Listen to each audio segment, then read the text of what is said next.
Hey guys, welcome back to another Skyrim mods video. Today I got a few mods worth trying out as we head into the end of the year. This year kinda went by fast. If you end up liking this video, make sure to hit that like button down below. And if you like the mod that I'm showcasing and end up downloading it, don't forget to hit the endorse button for those mod authors after downloading. You gotta wait 15 minutes though. And this will be the final video before the entry to the giveaway ends. Until next month, check the comments for more info. But otherwise, let's dive right in and hope you guys enjoy. The first mod up today is Armor of Boethiah, adding a heavy armor inspired by dark fantasy themes.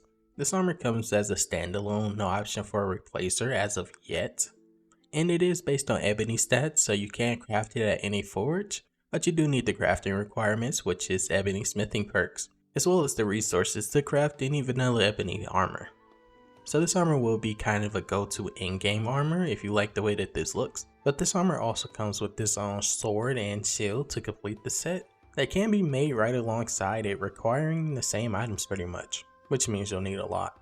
This could, if allowed by the mod author, be a cool ebony mail replacer, considering that one is meant to be unique and is looted from the champion of Boethiah, so it only makes sense.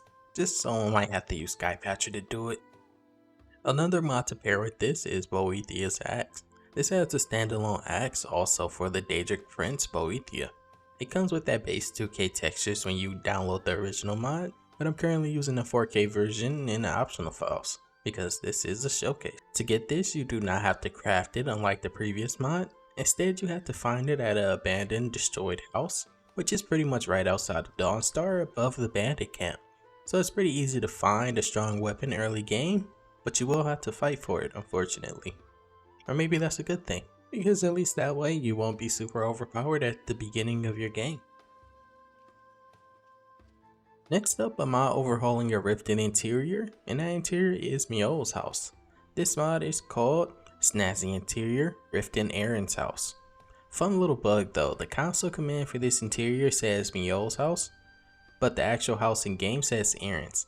It's kinda confusing. This mod completely changes its interior from a copy and paste of other homes in Riften to a completely new decorated home, giving them more than just 2 beds upstairs in an empty room to completely revamping the entirety of every floor in this house, which is technically 3 if we count the basement. The best part though is that because I'm reviewing this so early, there is no Lux patch. I know that doesn't really sound good, but you probably wouldn't even be able to tell if I didn't say it, because this interior already looks amazing with the lighting. The basement was completely overhauled and pretty much turned into a bathhouse, and you can pretty much tell that there's no way that Mjol and Aerin stayed just friends, because you can definitely tell by the items in this room that there was more than one person here at the same time.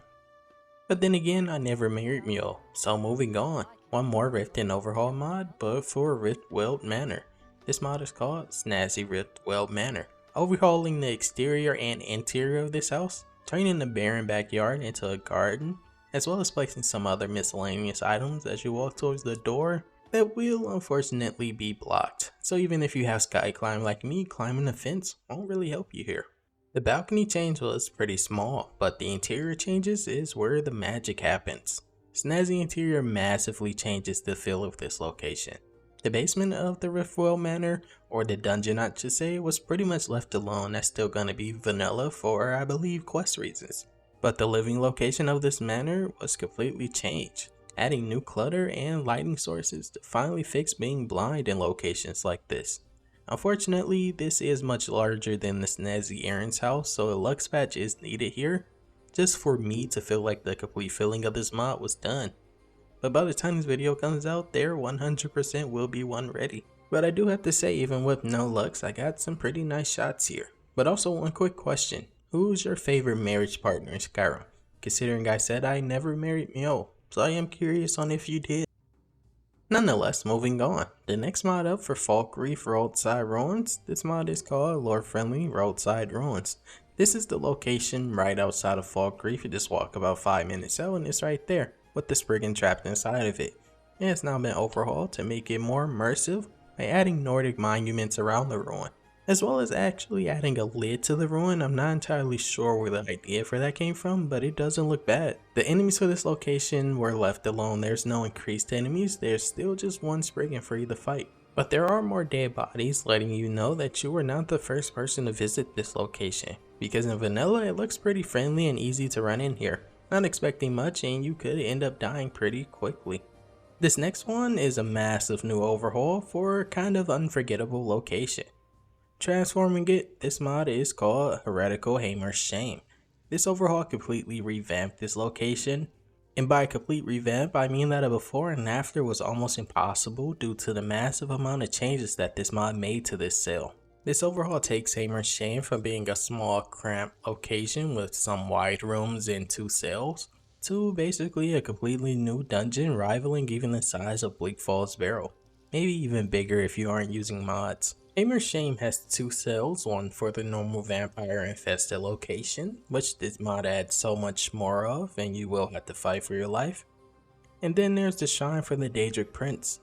This mod throws that out the window pretty much. Not only do you have a cave similar to the start of the Dawnguard questline, which pretty much means this mod will have a cave connected to a massive Nordic ruin that is now crawling with joggers. Along with joggers, there are now vampires and also bandits. There is a lot going on with this mod, but there is now also traps and puzzles for you to figure out. Well, it's a pretty simple find the key puzzle, but still a puzzle nonetheless. And I am using a Lux patch that is provided in the optional file as well. This location was pretty much transformed from a level 11 quest for a Daedric Prince to pretty much a place you're going to spend an hour in now, especially if you don't have the materials to speed through this place. Because even if it takes you a while to get to the end, you will also have to deal with constantly dying to enemies. Heretical Haemar's Shame doesn't per se throw 100 enemies at you at once to make it seem harder, but they will be constant every time you enter a new room, never really giving you a break. Thinking you may be safe and then some more enemies will spawn ready to send you back to an earlier save. Or worst case scenario, an alternate death mod and you get sent back to Whiterun. Either way, at least it's a new experience for you. But now taking a step in a completely new direction, we have the mod Realistic SMP Wigs by Fuse. This mod pretty much takes all those wigs on Fuse Patron that are 100% free, but they are kind of all separated and scattered all over the place over the timeline, and pretty much combines them all into one big download and fixes anything wrong with them, such as clipping or weight issues, and now they're all on Nexus in one big pack, consisting of about 200 megabytes once unpacked. These are wigs, so you will need an add item menu to find them, and that also means that they won't work on beast races or even Erismers, which are orcs if you don't know. But there are well over 24 wigs provided in this mod, and there's also a patch for this mod that allows for the wigs to sync with your character's hair, instead of just being the most basic color when you first install this mod. I just kept it white because it matches Siri. I did mention at the beginning that you do have to use the add item menu to obtain these, but that is only if you wish to get it at the start of your game.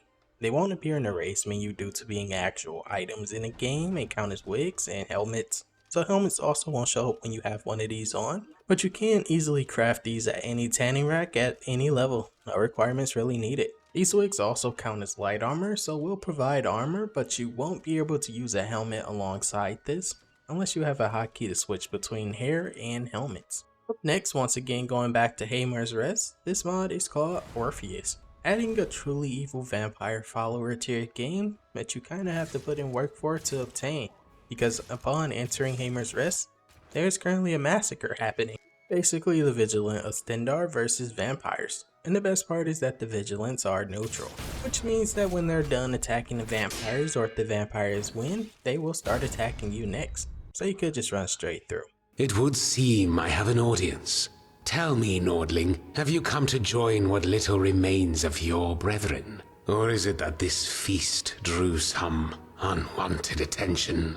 What's unique about this encounter is that you can choose to actually kill Orpheus or kill the Vigilant that is hunting him and recruit Orpheus. The mod I recommend to pair with this to take him to the next level is Eeekee's Orpheus Visual Overhaul. It completely transforms him while keeping his unique vampire appearance. He kinda reminds me of Nosferatu, to be honest. But heads up about Orpheus, he is not your friend. If Skyrim was a modern day game where choices mattered, I wouldn't be surprised if he tried to kill you at the end or in the middle of the game, and he openly admits this every chance he gets. You will never become your friend. But he is very useful in combat. He's not exactly tanky though, but he does deal great damage. He also comes with his own custom spell that allows for you to summon him, just in case he gets stuck somewhere, and if you don't use Simply Order Squad, which also has a follower summon feature and is pretty much the main reason I use it. Orpheus to me is definitely a new take on what followers are in Skyrim. Give you all the information you wanted. Oh, I know. I'm merely curious if you'll start telling me about your gods again. Who was it you said? Stendar. Speak up! I can't quite hear you. Stendar. Ah, yes. Stendar. How quaint that you've developed these gods. Alas, I've grown rather tired of you. Don't. I can still... No, I think not. But that was pretty much it for today, guys. Let me know which mods of this list you would be willing to try down in the comments in your mod list. But I do hope you guys enjoyed enough to hit that like button, and good luck to anyone who joined the giveaway. Peace and love, guys.